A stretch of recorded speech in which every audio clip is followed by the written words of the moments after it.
حتى من اسمهم هاي ريسك، فما تفتكرش اللي هو هيبقى الاي اكونت وخلاص لله وللوطن. لا. What do I need to activate Shopify payments with an LLC and did you try high risk payment processors؟ عشان تفعل Shopify payments طبعا ال LLC زي ما انت قلت، ومحتاج ال EIN الرقم الضريبي بتاعك في امريكا، هتحتاج رقم امريكي، وهتحتاج باسبور.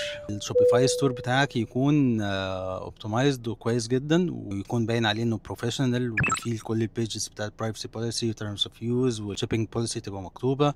يعني تبقى موقع حقيقي، ما يبانش الموظف بتاع شوبيفاي بيمنتس ما يجيش يدخل عندك يحس ان في حاجه مش مظبوطه. فاهمني؟ وانا لا مجربتش هاي ريسك بروسيسورز عشان انا مش محتاجها الصراحه. اللي بيحتاج الهاي ريسك بروسيسورز دول للاسف الناس اللي بتشتغل مش كويس، او بتعمل حاجه شمال او بتاع، او اللي عايزه تنصب وكده، او اللي شغالين كويس بس حظهم مش كويس مع شوبيفاي بايمنتس سترايب وكده. ما انصحكش تبتدي بيهم، عشان هو حتى من اسمهم هاي ريسك، فما تفتكرش اللي هو هاي ريسك بروسيسور يعني بيخليك يبقى الاي اكونت وخلاص لله وللوطن. لا، هتلاقيه بياخد منك فيس جامده جدا، والله اعلم بعد كده بقى الهاي ريسك ده هيروح فين. فاهمني؟ فخليك مع شوبيفاي بايمنتس وربنا يكرمك ان شاء الله.